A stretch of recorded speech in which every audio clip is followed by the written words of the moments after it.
what would the future be if love was the rule?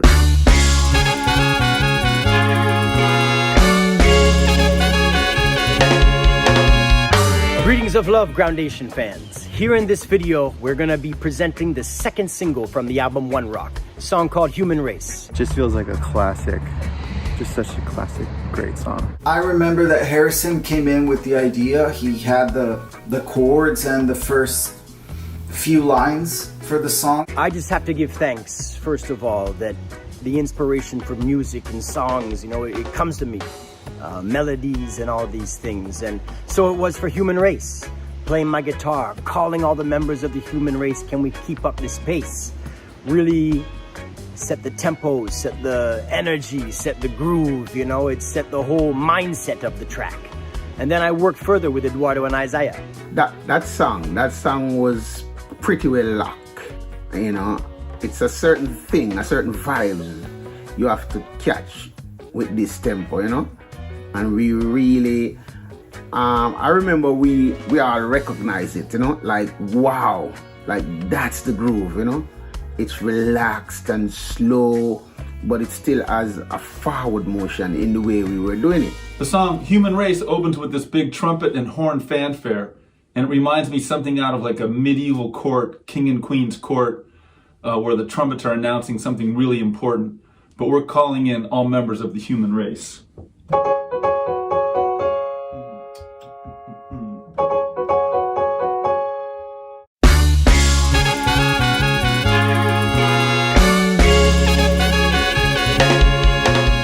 That first bar is like a release, that ba ba pi pi pi dum dum ba bi ba pu pu tum chiki tum pum tum pum tum, it just feels good, feels like pure nice reggae.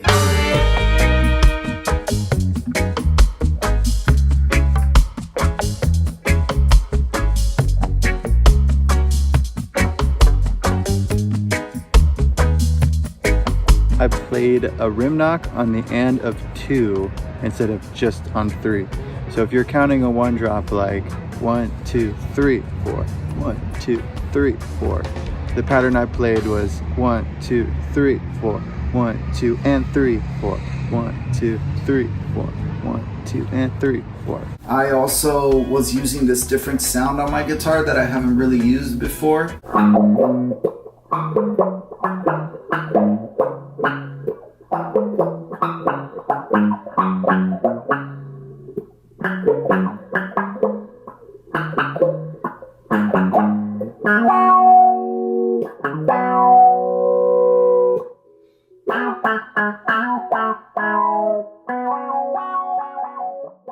This idea to put a string trio on the song Human Race. Years ago when I was in music school studying for a master's degree, I became exposed to the early 20th century composers such as Schoenberg, Stravinsky, Bartok, Webern, and others, and I fell absolutely in love with the intimate sounds of a string trio or string quartet. This is something that's totally different than a big orchestral sound that people maybe more commonly associate with strings. I approached Harrison with the idea, and he was a little skeptical at first because strings is not really a regular sound that you hear in the reggae idiom, and certainly Groundation had never done anything like that before. I was like, let's see what Matt's gonna do. It could really be phenomenal and something special. I thought that it would fit just fantastic with lyrics like poets, prophets, and musicians all find their place, sending love into an inner space. Poets, prophets, and musicians all find their place. Sending love into an inner space. The verses begin, those sections that begin calling all the members of the human race is like a warning of the path that we're on and the path that we've been on. And then at the same time, it comes to this bridge now. But if love was the rule, would all this remain the same? Like a dream of what could be possible. And I really love that bridge. It has that 2-beat little part in it, and that 9 that I sing in the vocal melody, that suspended tension. I really think it's something sweet. And Isaiah really helped to work on that, that before the politicians come in, that kind of tension that 9 over the F sharp builds. And then the chord will walk up. Before that, the chords were moving and they were following the vocal line. But Harrison wasn't so happy with it, But after listening to Harris singing the melody, Jah lives in everything, I could hear that 9th in the melody. Before the politician come in, which is so Jah lives in everything. Then before the politician come in, only rivers and water and mountain divide all of them. The 6/8 part in the middle of the song is something that I was working with Isaiah and Eduardo a lot, and Zach as well, just on the groove, the chordal changes, and that wicked bass line, and it's really the lift of the song. And it all begins with that burning solo by Raja. I had worked out like a couple of ideas that I want to kind of try to throw in some places if I could. I know that Coltrane used to do that a lot. He used to go into the studio with kind of like a bag of tricks he really wanted to try out. And so, I had my bag of tricks and I was like, all right, we're going to see how this works. And the 2 ideas I was working on, which I really wanted to get through, was this one. That one. And then,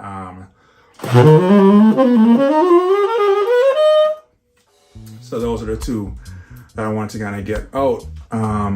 So I think here on the solo, I go for the first one and I didn't get it the first time. And then I played the other one that kind of came out. And then the next time I tried that first lick again, it came all the way through and it was great. I just put my horn and I was like, that's it.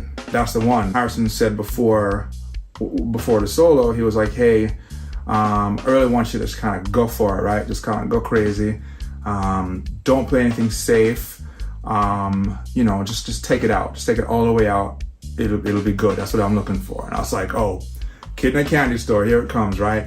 And so I was trying to weave in and out of like the wildness of the human experience with, mixed with this consonance, this dissonance and chaos mixed in with these very purposeful, rhythmic overtones. And I thought that it kind of like it wove itself in and out of the solo really nice. And it came out good. I really felt good about the way that song came out and the way that solo came out. I wish all my solos came out that way.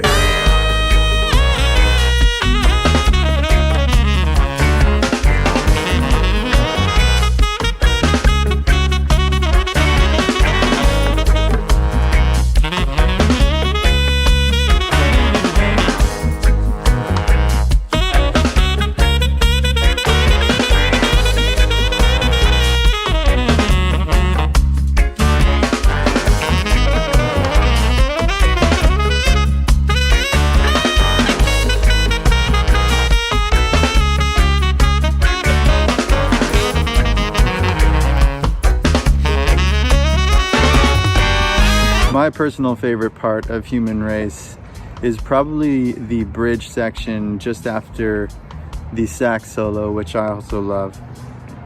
But yeah, I love the lyrics that Harrison chose, describing what was created on each day. And that mixed with this ascending synth line really just gives the song this upward motion and forward motion and an uplifting and hopeful vibe.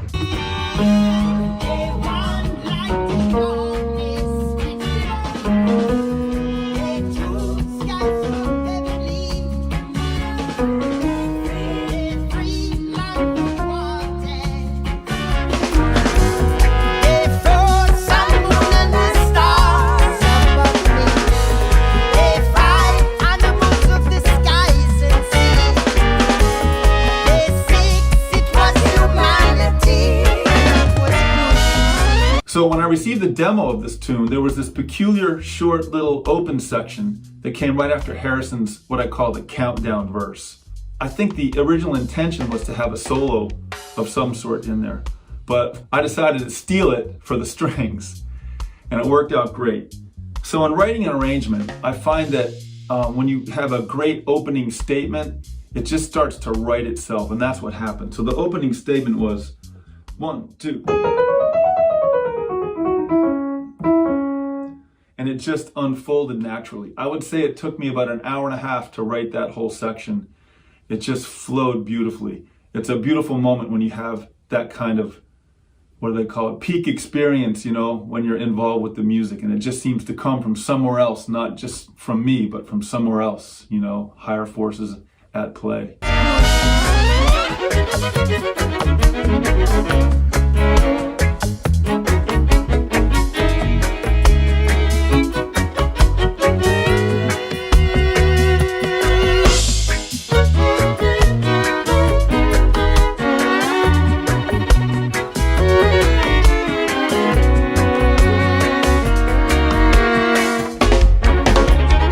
The horns and strings arrangement by Jensen is a thing of beauty. And Fox, the way everything is perfectly balanced and has its place in the sonic space, it's magic. During the mixing process, we were all receiving, you know, the updated mixes that our amazing engineer, Jim Fox, was producing. And each one that came through, the strings were getting stronger and louder and more, you know, EQ'd perfectly and just embedded into the mix with this perfection. Having the strings on Human Race, I think it makes sense. I feel like Groundation always has a way of finding something to give something classic a new flavor, and I think that's what the string section provides. I think Matt Jensen did a wonderful job creating this strings arrangement. It sets the song apart from, you know, most reggae songs that you probably ever heard. My main takeaway from the song is the unification, you know, that we are all just one race, and, you know, so why are we fighting?